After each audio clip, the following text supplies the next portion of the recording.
Hello everyone, welcome to परचम। मैं पूजा आप लोगों का परचम क्लासेस में बहुत बहुत स्वागत करती हूँ। और जैसे कि आप न्यूज़ में देख रहे थे, हाल ही में नया कैबिनेट गठन हुआ है, मतलब नया काउंसिल ऑफ मिनिस्टर का गठन हुआ है, नया मंत्रिमंडल गठन हुआ है। हमें आज स्टडी करना है कि कौन कौन से नए मंत्री हैं, कौन कौन सा पोर्टफोलियो उनको अपॉइंट किया गया है, किन मंत्रियों ने रिज़ाइन किया है और कौन से मंत्री अभी भी कैबिनेट में बने हुए हैं, और क्यों इस कैबिनेट को ओबीसी कैबिनेट कहा जा रहा है या फिर क्यों इस कैबिनेट को यंग कैबिनेट कहा जा रहा है। तो वो सारे विषयों पे आज हम बात करेंगे। तो बिल्कुल हमारे साथ जुड़ जाइए। और मैं यहाँ पर बर्निंग इश्यूज कवर करती हूँ और आपने पहले भी हमारे बर्निंग टॉपिक देखे हैं। इसके पहले मैंने गवर्नर पे एक टॉपिक डिस्कस किया था, तो आप लोग उस वीडियो को ज़रूर प्रेफर कीजिएगा, ज़रूर देखिएगा, वहाँ से आप इस वीडियो को लिंक कर पाएंगे। ठीक है, तो आइए जल्दी से एक बार शेयर कर देंगे और जो पहली बार आ रहा है वो सब्सक्राइब कर लेगा, जिससे अपकमिंग जो भी हमारे बर्निंग टॉपिक आएंगे उसका नोटिफिकेशन आपको मिलता रहेगा। अच्छा, इसकी पीडीएफ कहाँ पर मिलेगी? तो परचम के एप्लीकेशन पे आपको इसका पीडीएफ मिल जाएगा, आप वहाँ से इसे डाउनलोड कर सकते हैं। तो आइए हम स्टार्ट करते हैं मोदी कैबिनेट 2.0 और कौन कौन से पोर्टफोलियो जो है वो मंत्रियों को अपॉइंट किए गए हैं। अच्छा, ये सारी बातें डिस्कस करने से पहले कुछ बेसिक बातें आपको पता होना चाहिए कि कैबिनेट मिनिस्टर क्या होते हैं, राज्य मंत्री मतलब स्टेट मिनिस्टर क्या होते हैं, state minister of independent charge मतलब जिनको आप बोलते हैं कि स्वतंत्र प्रभार वाले मंत्री, वो क्या होते हैं, काउंसिल ऑफ मिनिस्टर या मंत्रिमंडल क्या होती है, क्या इन सारी चीज़ों में डिफरेंस है। एक बार बेसिक थोड़ा सा हम जान लेते हैं और फिर हम पूरा पोर्टफोलियो समझेंगे और क्या क्या बातें अभी करंट में या रिसेंटली हुई हैं उनको भी डिस्कस करेंगे। ओके, तो सबसे पहले यहाँ पे हम बात कर लेते हैं, ये जो नया यूनियन कैबिनेट बना है उसमें आपको सारी कैटेगरी के लोग वहाँ पर देखने को मिलेंगे। अगर आप बात करते हैं अदर बैकवर्ड क्लासेस की मतलब ओबीसी, तो ओबीसी के वहाँ पर 27 मेंबर्स देखने को मिलेंगे। यही रीज़न है कि इतना बड़ा अमाउंट जो है वो कैबिनेट में देखने को मिल रहा है, इसलिए इसको ओबीसी कैबिनेट के नाम से भी जाना जा रहा है। तो ओबीसी की सीट कितनी यहाँ पर दे दी गई है? 27 मेंबर्स जो है वो ओबीसी से हैं। अगर हम शेड्यूल कास्ट और शेड्यूल ट्राइब की बात करते हैं तो 20 मेंबर्स हैं। अगर हम वीमेंस की बात करते हैं, महिलाओं की बात करते हैं, तो 11 महिलाएं 11 महिलाएं जो हैं वो हमारी कैबिनेट में शामिल की गई हैं। अगर यूथ की बात करें तो यूथ यहाँ पे 14 हैं। अच्छा, यहाँ पे यूथ का मतलब ये नहीं होता कि 18 साल के हो गए या 21 साल के हो गए, यहाँ पर यूथ का मतलब होता है 50 साल से कम, 50 ईयर्स से जो कम एज वाले यहाँ पर मेंबर्स होते हैं जो मिनिस्टर बनते हैं उनको यूथ कहा जाता है। तो यूथ यहाँ पे 14 है, 14 यहाँ पर यूथ है। अच्छा, इसको यंग कैबिनेट भी कहा जा रहा है, क्यों? क्योंकि पिछले साल का जो कैबिनेट था उसमें एवरेज एज जो थी वो 61 थी और इस बार के कैबिनेट में जो एवरेज एज है वो 58 है और यहाँ पर यूथ को भी शामिल किया गया है। मतलब कुछ ऐसे मिनिस्टर भी हैं जिनकी एज 50 साल से कम है, इसलिए इसको यूथ कैबिनेट भी कहा जा रहा है। इस कैबिनेट में आपको इंजीनियर, डॉक्टर और बड़े बड़े विशेषज्ञ भी देखने को मिलेंगे। अगर मैं माइनॉरिटीज़ की बात करूँ तो माइनॉरिटी से 5 लोग यहाँ पर बिलोंग कर रहे हैं। तो टोटल देख सकते हैं यहाँ पर एक्सपांड किया गया है कैबिनेट को 77 प्लस वन क्यों कह रही हूँ? क्योंकि प्रधानमंत्री नरेंद्र मोदी जो हैं वो भी तो कैबिनेट का हिस्सा है। तो 77 प्लस 1 यहाँ पर टोटल 78 मेंबर यहाँ पर आपको नए पोर्टफोलियो में देखने को मिलेंगे। तो टोटल मेंबर कितने बनाए गए हैं? तो 78 मेंबर है। 77 प्लस वन में आपका प्राइम मिनिस्टर नरेंद्र मोदी है। अब जैसे फॉर एग्जांपल इसको ऐसा समझिए कि मान लेते हैं कि मैं इलेक्शन लड़ती हूँ और मैं बोलती हूँ कि आप लोग मेरी तरफ से इलेक्शन लड़िए, मेरी पार्टी में शामिल हो जाइए। अगर मैं जीत जाती हूँ तो पोर्टफोलियो में आपको रेलवे दे दूंगी, आपको डिफेंस दे दूंगी, आपको होम मिनिस्ट्री दे दूंगी, ठीक है। और कल को मैं इलेक्शन जीत जाती हूँ और आपको मिनिस्ट्री देने से मना कर देती हूँ या आपको आपकी पसंद का पोर्टफोलियो नहीं मिलता है, या फिर मैं अपनी इच्छा से बहुत सारे पोर्टफोलियो डिस्ट्रीब्यूट कर देती हूँ, पता चला 100-200 यहाँ पे मंत्री ही बना दिए मैंने। तो ऐसा ना हो, इसलिए हमने कॉन्स्टिट्यूशन में अमेंडमेंट किया और हमने डिसाइड किया कि टोटल लोकसभा के 15% से ज़्यादा यहाँ पर मिनिस्टर नहीं होने चाहिए। अगर हम बात करें लोकसभा की सीट की तो 543, आप देखेंगे 543 प्लस 2 मतलब 545 सीट्स यहाँ पर जो है वो लोकसभा की हैं। अगर आप इसका 15% कैलकुलेट करते तो लगभग 81 आता है। तो 81 से ज़्यादा यहाँ पर मिनिस्टर नहीं हो सकते। और हमारा जो नया पोर्टफोलियो बना है, जो नया कैबिनेट बना है, उसमें 77 प्लस 1 मतलब टोटल 78 मिनिस्टर ही हैं। तो इस बात को भी याद रखना है कि 15% से लोकसभा की सीट के 15% से ज़्यादा मिनिस्टर नहीं हो सकते। अब यहाँ पर कुछ बेसिक बातें जान लेते हैं। तो यहाँ पर 78 लोग वो हैं जिनको अलग अलग यहाँ पे पोर्टफोलियो या अलग अलग डिपार्टमेंट दिया गया है कि आप रेलवे देखिए, आप फाइनेंस देखिए, आप होम मिनिस्टर बन जाइए, आप एजुकेशन मिनिस्टर बन जाइए। इस तरीके से हमने डिस्ट्रीब्यूट कर दिया। अब इन पूरे 78 मेंबर्स जो हैं उनमें से जो बहुत ही ज़्यादा पावरफुल आपका मिनिस्ट्री है या फिर ऐसा पोर्टफोलियो जो बहुत इंपॉर्टेंट है, जैसे कि डिफेंस मिनिस्टर हो गए, जैसे कि फाइनेंस मिनिस्टर हो गए, होम मिनिस्टर हो गए, तो ऐसे बड़े बड़े जो पोर्टफोलियो होते हैं, बड़े बड़े जो विभाग, इंपॉर्टेंट जो डिपार्टमेंट दिए जाते हैं, उनको हम कैबिनेट कहते हैं। तो यहाँ पर कैबिनेट मिनिस्टर कितने हैं? 30 हैं। आप लोग हमेशा न्यूज़ में देखते हैं कि कैबिनेट मंत्रियों की बैठक हुई। अब देखिए, इतने सारे लोगों को इकट्ठा करके मीटिंग करवाना और फिर डिसीजन निकालना बहुत टफ टास्क हो जाता है। तो जनरली जो मीटिंग होती है, बड़े बड़े डिसीजन लिए जाते हैं, वो एक कैबिनेट मिनिस्टर ही आपस में लेते हैं। तो बड़े बड़े डिपार्टमेंट जो दिए जाते हैं वो कैबिनेट मिनिस्टर कहलाते हैं। और पूरा ये जो 78 लोगों का ग्रुप है, ये काउंसिल ऑफ मिनिस्टर कहलाएगा। ठीक है। अब ये जो बड़े बड़े कैबिनेट मिनिस्टर होते हैं, इनके अंदर कुछ और मिनिस्टर काम करते हैं जिनको स्टेट मिनिस्टर या राज्य मंत्री का दर्जा दिया जाता है। जैसे कि अमित शाह के पास होम मिनिस्ट्री है। अब अमित शाह के नीचे 3 मंत्री काम करते हैं, तो वो तीनों कौन हो जाएंगे? स्टेट मिनिस्टर, मतलब राज्य मंत्री का दर्जा उनको दिया जाएगा। तो ये कहलाते हैं आपके स्टेट मिनिस्टर। अच्छा, इसके अलावा होते हैं state minister of independent charge, मतलब स्वतंत्र प्रभार वाले राज्य मंत्री। मतलब इनका दर्जा भी कैबिनेट मिनिस्टर से तो छोटा है, लेकिन इनको किसी को यहाँ पर रिपोर्ट नहीं करना। जैसे कि मैंने कहा कि जैसे कि कोई कैबिनेट मिनिस्टर है, उसके नीचे 3 मंत्री काम कर रहे हैं, जैसे अमित शाह के अंदर 3 लोग काम कर रहे हैं, तो वो तीनों किसको रिपोर्ट करेंगे? अमित शाह को। और इनको आपने क्या कहा है? स्टेट मिनिस्टर कहा है। तो state minister of independent charge वो होते हैं जिन्हें किसी को रिपोर्ट नहीं करना होता है, इंडिपेंडेंटली वो काम करते हैं। इस तरीके से हमने पूरे मिनिस्ट्री को इस कैटेगरी में डिवाइड किया है। आइए हम बात कर लेते हैं मोदी के कैबिनेट के बारे में। आप पिक्चर देख सकते हैं, ये है राष्ट्रपति भवन, और राष्ट्रपति भवन में यहाँ पर बैठे हुए हैं रामनाथ कोविंद जी। और आपने कल की न्यूज़ देखी थी कि 43 जो मिनिस्टर थे उनको आपने ओथ कराई, मतलब शपथ ग्रहण कराई, लेकिन तब तक जो है वो डिस्ट्रीब्यूशन नहीं हुआ था, है ना। और अभी आज जो है वो डिस्ट्रीब्यूशन हुआ है, पदों को दिया गया है, इसलिए आज मैं आपको लिए एक वीडियो लेकर आ रही हूँ। तो आप यहाँ पे रामनाथ कोविंद को देख सकते हैं और ये राष्ट्रपति भवन है जहाँ पर मंत्रियों को ओथ या शपथ कराई गई है। आइए अब हम बात कर लेते हैं कौन कौन से यहाँ पर डिपार्टमेंट दिए गए हैं। लेकिन डिपार्टमेंट देने से पहले बहुत सारे मंत्री ऐसे थे जिनको रिज़ाइन करवाया गया, जिनको बोला गया कि आप बूढ़े हो गए हैं या फिर अब आप ये डिपार्टमेंट मत छोड़िए लीजिए, आप दूसरा डिपार्टमेंट देख लीजिए, आप रिज़ाइन कर लीजिए। तो बिल्कुल मंत्रियों से यहाँ पे कुछ मंत्री ऐसे जिनको रिज़ाइन करवाया गया है। तो ऐसी पावर है, आप कहेंगे बिल्कुल हाँ। प्रधानमंत्री अगर राष्ट्रपति को बोलते हैं कि इस मंत्री को बोलिए कि वो रिज़ाइन कर दे, तो राष्ट्रपति के कहने पर उस मंत्री को रिज़ाइन करना होता है।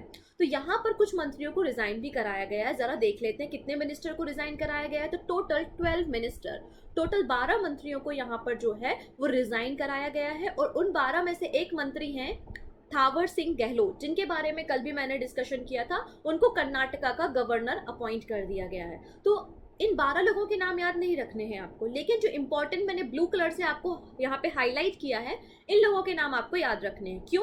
जैसे कि रमेश पोखरियाल निशंक, ये आपके एजुकेशन मिनिस्टर थे जिनको रिज़ाइन करवा दिया। डॉक्टर हर्षवर्धन हेल्थ मिनिस्ट्री संभाला करते थे, इनको रिज़ाइन करा दिया। रविशंकर प्रसाद अभी न्यूज़ में भी थे, ट्विटर का अकाउंट इनका ब्लॉक हो गया था। इलेक्ट्रॉनिक और आईटी डिपार्टमेंट देखा करते थे, इनको भी रिज़ाइन करा दिया। प्रकाश जावड़ेकर और थावरचंद गहलोत, ये इंपॉर्टेंट मिनिस्टर है। प्रकाश जावड़ेकर के पास जो है वो एनवायरनमेंट मिनिस्ट्री थी। तो इन लोगों को क्या है, रिज़ाइन करवाया है। इन लोगों का नाम आपको याद रखना है। चलिए अब हम बात कर लेते हैं ये सब रिशफलिंग क्यों हो रही है। तो यहाँ पर बेसिकली यूथ को बढ़ावा देने के लिए, नई नई पॉलिसी बनाने के लिए, और अपकमिंग जो विधानसभा इलेक्शन है उत्तर प्रदेश, उत्तराखंड, मणिपुर, गोवा में, उन स्टेट पे फोकस करने के लिए रिशफलिंग की गई है। ठीक है, इस बात को याद रखना है। आइए हम पोर्टफोलियो को डिस्ट्रीब्यूशन देखते हैं। सबसे पहले बात करते हैं नरेंद्र मोदी के बारे में, जो कि प्राइम मिनिस्टर है। अब मेरे पास बहुत सारे डिपार्टमेंट हैं और मैंने सभी लोगों को वो डिपार्टमेंट बांट दिए, लेकिन कुछ डिपार्टमेंट रिमेनिंग रह गए, बच गए। तो वो सारे डिपार्टमेंट किसके पास आ जाएंगे? प्राइम मिनिस्टर के पास आ जाएंगे। तो जो डिपार्टमेंट किसी को भी अलॉट नहीं होता है, वो डिपार्टमेंट जो है वो प्राइम मिनिस्टर के पास आ जाता है, उसको पीएमओ से हैंडल किया जाता है। ठीक है ना। जैसे कि आप department of atomic energy, department of space देखेंगे, ये सभी प्राइम मिनिस्टर नरेंद्र मोदी के अंदर आएगा। अब देखिएगा कैबिनेट मिनिस्टर के बारे में, यहाँ पे 32 लोगों के नाम हैं। पूरे 32 लोगों के नाम याद नहीं रखने हैं। पहली चीज, जो ब्लू कलर से या हाईलाइट दिखेंगे उन लोगों के नाम आपको याद रखने, और कुछ ऐसे मिनिस्टर हैं जिनके नाम आपको ऑलरेडी याद हैं। ठीक है, जैसे कि राजनाथ सिंह। राजनाथ सिंह कौन है? हमारे रक्षा मंत्री हैं, डिफेंस मिनिस्टर हैं, आप सभी लोग जानते हैं। ठीक है। अमित शाह होम मिनिस्ट्री है, लेकिन यहाँ पर एक एक्स्ट्रा मिनिस्ट्री अमित शाह को दी गई है जिसका नाम है मिनिस्ट्री ऑफ कॉरपोरेशन। अच्छा, ये जो मिनिस्ट्री ऑफ कॉरपोरेशन है, ये अभी तक कैबिनेट में ऐसी कोई मिनिस्ट्री थी ही नहीं, ये नया डिपार्टमेंट ओपन किया गया है। तो मिनिस्ट्री ऑफ कॉरपोरेशन जो है वो नया डिपार्टमेंट ओपन किया गया है, और जो कि किसको दिया गया है, अमित शाह को दिया गया है। ठीक है। नितिन गडकरी, आपको पता है रेलवे और ट्रांसपोर्ट मिनिस्ट्री संभाला करते हैं ये। इनके पास एमएसएमई भी था, लेकिन एमएसएमई इनसे वापस ले लिया गया है। अभी केवल और केवल मिनिस्ट्री ऑफ रोड ट्रांसपोर्ट और हाईवे को संभालेंगे। ठीक है ना। निर्मला सीतारमण जो कि हमारे फाइनेंस मिनिस्टर हैं, वित्त मंत्री हैं, इनको एक और चार्ज दिया गया है मिनिस्ट्री ऑफ कॉरपोरेट अफेयर। तो मिनिस्ट्री कॉरपोरेट सेक्टर को बढ़ावा देने के लिए, डिसइन्वेस्टमेंट करने के लिए, इसलिए मिनिस्ट्री ऑफ कॉरपोरेट अफेयर्स को फाइनेंस मिनिस्ट्री के अंतर्गत इसको शामिल कर दिया गया है। तो इस बात को आपको याद रखना है। तो निर्मला सीतारमण के पास कौन है, मिनिस्ट्री ऑफ फाइनेंस है और मिनिस्ट्री ऑफ कॉरपोरेट अफेयर्स है। अच्छा, अगली बात कर लेते हैं। यहाँ तो कोई चेंजेस नहीं है। नरेंद्र सिंह तोमर पहले भी एग्रीकल्चर और फार्मर वेलफेयर को देखते थे, आज भी वही कर रहे हैं। S Jaishankar ministry of external affairs, विदेश मंत्रालय के मंत्री थे, आज भी वही काम कर रहे हैं। Arjun Munda ministry of tribal affairs, ये काम अभी भी वो कर रहे हैं।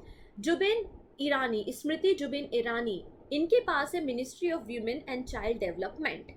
इसके पहले इनके पास मिनिस्ट्री ऑफ टेक्सटाइल भी हुआ करता था, लेकिन मिनिस्ट्री ऑफ टेक्सटाइल इनसे ले लिया है। ठीक है। अब इनके पास क्या है, ministry of women and child development है। तो मिनिस्ट्री ऑफ टेक्सटाइल कहाँ गया, तो मिनिस्ट्री ऑफ टेक्सटाइल जो है वो पीयूष गोयल को दे दिया। इसको याद रखना है, किसको दे दिया है, ये पीयूष गोयल को दे दिया। अच्छा, इसके पहले पीयूष गोयल रेलवे मिनिस्टर थे, इनसे रेलवे मिनिस्ट्री को वापस ले लिया गया है। इसके अलावा इनको ministry of consumer affairs, ministry of textile, ministry of commerce और इंडस्ट्रीज पीयूष गोयल को दे दिया गया है। ठीक है। धर्मेंद्र प्रधान, इंपॉर्टेंट नाम याद रखेंगे, क्योंकि जो आपके अब नए शिक्षा मंत्री हैं, आपके नए जो एजुकेशन मिनिस्टर हैं, वो धर्मेंद्र प्रधान हैं। ये प्रश्न बहुत इंपॉर्टेंट है अपकमिंग एग्जाम के लिए। तो मिनिस्टर ऑफ एजुकेशन किसके पास है, धर्मेंद्र प्रधान के पास है। Pralhad Joshi ministry of coals and mines, Pralhad Joshi के पास ministry of coals and mines दिया गया है। अब एमएसएमई जो सेक्टर था वो नितिन गडकरी के पास था, नितिन गडकरी से वो सेक्टर लेकर किसे दे दिया गया है, नारायण तातू राणे को। तो एमएसएमई सेक्टर आपको पता है ना, जो बजट आया था उसमें भी कितनी ज़्यादा चर्चा एमएसएमई सेक्टर को हुई थी, कितना ज़्यादा यहाँ पे इन्वेस्टमेंट करती है गवर्नमेंट एमएसएमई सेक्टर में। साथ ही साथ जो बैकबोन है इंडिया की, वो भी एमएसएमई सेक्टर को कहा जाता है। तो बहुत ही इंपॉर्टेंट डिपार्टमेंट है जो कि नारायण तातू राणे के पास है, इसलिए इसको याद रखना है कि एमएसएमई सेक्टर नारायण तातू राणे के पास है। अच्छा, सर्बानंद सोनोवाल की बात कर लेते हैं। ये फार्मर चीफ मिनिस्टर हैं आसाम के, क्योंकि आपका जो नया कैबिनेट बना है उसमें 4 फार्मर चीफ मिनिस्टर को शामिल किया गया है, जिनमें से एक आपकी स्क्रीन पे है, सर्बानंद सोनोवाल। अच्छा, इनको मिनिस्ट्री ऑफ पोर्ट, शिपिंग और हाईवे दिया गया है। साथ ही साथ मिनिस्ट्री ऑफ आयुष भी जो है वो सर्बानंद सोनोवाल के पास है, इनका नाम याद रखेंगे। Mukhtar Abbas Naqvi ministry of minority affairs, अल्पसंख्यक मामलों का मंत्रालय जो है वो मुख्तार अब्बास नकवी के पास है। चलिए अगली बात कर लेते हैं वीरेंद्र कुमार के बारे में। तो वीरेंद्र कुमार को दिया गया है ministry of social justice and empowerment, जो कि थावर चंद गहलोत के पास था, जो कि कर्नाटका के गवर्नर बन गए हैं, और उनका वो डिपार्टमेंट वीरेंद्र कुमार के पास चला गया है, ministry of social justice and empowerment. Giriraj Singh minister of Panchayati Raj and rural development संभालेंगे। मोस्ट इम्पॉर्टेंट, क्योंकि ये जो व्यक्ति हैं ये कांग्रेस में शामिल थे, कांग्रेस के बाद इन्होंने बीजेपी को ज्वाइन किया, और सभी की नजर इसी पे थी कि अब इन्होंने बीजेपी ज्वाइन किया है तो इनको कौन सी मिनिस्ट्री दी जाएगी। तो बिल्कुल Jyotiraditya Scindia, ministry of civil aviation जो है वो ज्योतिरादित्य सिंधिया को दिया गया है। ठीक है। रामचंद्र प्रसाद सिंह, ये जो व्यक्ति हैं ये जेडीयू से बिलोंग करते हैं, और इनको मिनिस्टर ऑफ स्टील दिया गया है, Ramchandra Prasad Singh minister of steel. ठीक है। अगले हैं अश्विनी वैष्णव, अश्विनी वैष्णव को मिनिस्ट्री ऑफ रेलवे दिया गया है, और ये वही मिनिस्ट्री ऑफ रेलवे है जो पीयूष गोयल के पास थी। साथ ही साथ ministry of communication and ministry of electronics and information technology भी अश्विनी के पास है। ये बहुत बड़ा डिपार्टमेंट है। IT sector, WhatsApp, Facebook, Twitter पे नजर रखने के लिए बहुत ज़्यादा ज़रूरी है, ये पॉलिसी बनाने का काम करेगा, इसलिए ये डिपार्टमेंट अपने आप में बहुत इंपॉर्टेंट हो जाता है अश्विनी जी के पास जो है। अच्छा, पशुपति कुमार पारस, अच्छा ये जो पशुपति कुमार जी हैं ये रामविलास पासवान जो बिहार से बिलोंग करते थे, जिनका निधन हो गया, जिनकी डेथ हो गई है, उन्हीं के भाई हैं ये Pashupati Kumar Paras. Ministry of food processing industries जो है वो पशुपति कुमार पारस के पास है। गजेंद्र सिंह शेखावत, कोई चेंजेस नहीं हुआ है, मिनिस्टर ऑफ जल शक्ति मंत्रालय। तो जल शक्ति मंत्रालय जो है वो गजेंद्र सिंह शेखावत के पास है। ठीक है, नर्मदा बचाओ, गंगा को साफ करो, ये सभी प्रोजेक्ट जो है वो मिनिस्टर ऑफ जल शक्ति मंत्रालय के अंतर्गत ही चलते हैं। अच्छा, किरण रिजिजू के बारे में बात करते हैं। किरण रिजिजू के पास खेल मंत्रालय था, स्पोर्ट मिनिस्ट्री किरण रिजिजू के पास थी, वो मिनिस्ट्री इनसे वापस ले ली और इनको नई मिनिस्ट्री अपॉइंट की गई है, minister of law and justice. ठीक है, minister of law and justice कौन बन गया है? किरण रिजिजू बन गए हैं। तो क्वेश्चन ये बनता है कि स्पोर्ट मिनिस्ट्री फिर कहाँ गई, तो जरा देख लेते हैं आगे कि स्पोर्ट मिनिस्ट्री कहाँ पर जाएगी। ठीक है, तो सबसे पहले बात करेंगे राजकुमार सिंह के बारे में, मिनिस्टर ऑफ पावर इनके पास है। हरदीप सिंह पुरी, इंपॉर्टेंट नाम है हरदीप सिंह पुरी, इनके पास मिनिस्ट्री ऑफ पेट्रोलियम और नेचुरल गैस है। अभी देखो पेट्रोल के दाम कितने हाई हो रहे हैं, है ना, पूरा का पूरा अब कानून कौन बनाने वाला है? मिनिस्टर ऑफ पेट्रोलियम और नेचुरल गैस हरदीप सिंह पुरी के पास है। मनसुख मंडाविया, हेल्थ मिनिस्टर, ये जो डॉक्टर हर्षवर्धन थे हेल्थ मिनिस्टर, उनसे वो हेल्थ मिनिस्ट्री ले ली और किसको दे दी? मनसुख मंडाविया को दे दी। ठीक है ना, मन सुख रहेगा तो हम हेल्दी रहेंगे, है ना, मन सुख रहेगा तो हम हेल्दी रहेंगे। तो यहाँ पे मिनिस्टर ऑफ हेल्थ और वेलफेयर और केमिकल एंड फर्टिलाइजर जो है वो मनसुख मंडाविया को है। ठीक है, Bhupendra Yadav, ministry of environment, जो कि प्रकाश जावड़ेकर के पास हुआ करती थी, वो किसको दे दी है? भूपेंद्र यादव को दे दी है, ministry of environment, forest and the climate change, इसको याद रखना है। चलिए, अगला है नाम doctor Mahendra Nath Pandey, minister of heavy industries है। फिर है Purushottam Rupala, minister of fishery, animal husbandry and dairy, इतना इंपॉर्टेंट नहीं है। किशन रेड्डी, इनका नाम याद रखेंगे, minister of culture, minister of tourism and minister of development of north eastern region. North eastern region का जो मिनिस्टर होता है उसके पास मतलब काफ़ी बड़ा डिपार्टमेंट है, क्योंकि नॉर्थ ईस्ट के लिए डेवलपमेंट का काम करना है। ठीक है, इसलिए ये डिपार्टमेंट अपने आप में इंपॉर्टेंट हो जाता है। मिनिस्टर ऑफ टूरिज्म भी किशन रेड्डी के पास है। ठीक है, अनुराग सिंह ठाकुर, खेलना सबको पसंद है, खेल से सभी को प्रेम होता है, और अनुराग का मतलब क्या होता है? प्रेम होता है। तो बिल्कुल खेल और अनुराग। ठीक है, तो अनुराग स्पोर्ट्स डिपार्टमेंट। ठीक है, minister of youth affairs and sports जो है अनुराग सिंह ठाकुर के पास है। साथ ही साथ minister of information and broadcasting भी अनुराग सिंह ठाकुर को दी गई है। तो ये 30 वो व्यक्ति है जो कैबिनेट में शामिल किए गए हैं। उसके अलावा 2 ऐसे मिनिस्टर हैं जिनके पास इंडिपेंडेंट चार्ज है। मैंने सिखाया है आपको कि इंडिपेंडेंट चार्ज क्या होते हैं। इनके बस नाम याद रखने हैं, राव इंद्रजीत सिंह और डॉक्टर जितेंद्र सिंह। इन दोनों के पास क्या है? इंडिपेंडेंट चार्ज है। तो टोटल ये आपके मिनिस्टर है। इसके अलावा बहुत सारे मिनिस्टर है, लेकिन सबका नाम याद रखना, स्टेट मिनिस्टर के नाम याद रखना आपके लिए इंपॉर्टेंट नहीं है। इतनी चीज़ें आपको याद रखनी है। अच्छा, यहाँ पे जैसे कि मैंने बताया न्यू मिनिस्ट्री भी क्रिएटेड की गई थी, मिनिस्ट्री ऑफ कॉर्पोरेशन, जैसे कि हमने बताया, और मिनिस्ट्री किसको दी गई है? अमित शाह को दी गई है, जैसा कि हमने अभी डिस्कस कर लिया। अच्छा, यहाँ पर कुछ मिनिस्ट्री के नाम भी चेंज किए गए थे, आपने न्यूज़ में देखा होगा। जैसे मिनिस्ट्री ऑफ एनवायरनमेंट को ministry of environment, forest and the climate change कहा गया। मिनिस्ट्री ऑफ एनिमल हस्बेंड्री को fishery, animal husbandry and dairy ministry कहा गया। तो यहाँ पर कुछ चेंजेस भी हुए हैं। इन्हीं पे बेस्ड यहाँ पे अब कुछ क्वेश्चन है जिसके आंसर आप लोगों को कमेंट सेक्शन में देने हैं। ठीक है ना, आंसर आपको प्रोवाइड करा दिए जाएंगे, लेकिन पहले आप कोशिश कीजिए इन प्रश्नों का आंसर देने की। सहकारी समितियाँ, अच्छा आप लोगों ने मम्मी लोगों को देखा होगा, मम्मी लोग किटी पार्टी करती हैं या मम्मी लोग जाती हैं, तो जितनी भी फीमेल्स होती हैं उनके ग्रुप में सभी लोग जैसे कि बोला कि 500 अपन लोग इकट्ठा करेंगे और एक बड़ा अमाउंट हो जाएगा, और फिर किसी की लॉटरी खुलती है ना, और फिर उसको वो बड़ा अमाउंट दिया जाता है। इस तरीके से बहुत समय से ही रजिस्टर हो या नॉन रजिस्टर हो, तो कॉर्पोरेटिव सोसाइटी या सहकारी समितियाँ भारत में काम करती हैं। तो यहाँ पे प्रश्न है कि cooperative society act was passed in which year? 1909, 1911, 1912 या 1919? जो भी आंसर है कमेंट सेक्शन में देना। नेक्स्ट क्वेश्चन है, National Cooperative Union of India stabilize 1990, 1929, 1942 या 1947? देखिएगा, इस बात को समझना बहुत ज़रूरी है अपकमिंग एग्जाम के लिए कि स्टैटिक और करंट का रिश्ता बहुत गहरा होता है। स्टैटिक वहीं से बनते हैं जो करंट अफेयर्स में होते हैं। नेक्स्ट क्वेश्चन है, HRD minister renamed as, HRD minister का नाम, मिनिस्ट्री का नाम क्या रखा गया है? Ministry of child development, ministry of external affairs, ministry of education, या इनमें से कोई नहीं? इंपॉर्टेंट, बहुत इंपॉर्टेंट प्रश्न है। नेक्स्ट है, which constitutional amendment related to the number of minister, जैसे कि मैंने कहा कि 15% से ज़्यादा लोकसभा की सीट के 15% से ज़्यादा मिनिस्टर नहीं होना चाहिए, और कॉन्स्टिट्यूशन में कौन सा अमेंडमेंट करके ये बातें की गई हैं, 92nd, 91st, 89 या 61 नंबर का कॉन्स्टिट्यूशनल अमेंडमेंट, जो भी आंसर है कमेंट में बताएंगे। नेक्स्ट क्वेश्चन बड़ा आसान प्रश्न है।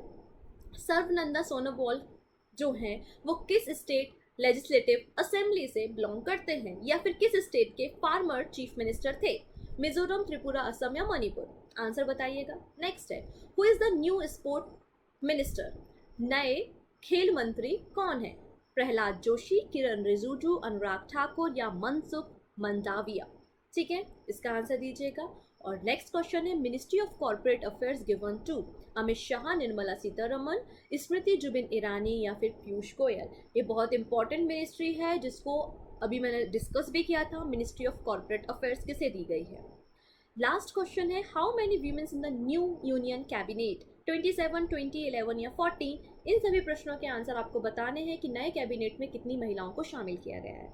आई होप आप लोगों को सारी बातें समझ में आई होगी। मैंने यहाँ पे सारे जो फैक्ट्स है वो इंक्लूड करने की कोशिश की है, और स्टैटिक पॉइंट्स को भी इंक्लूड किया, जिससे आने वाले समय में कोई भी एग्जाम होता है उसकी तैयारी बहुत अच्छी हो सके।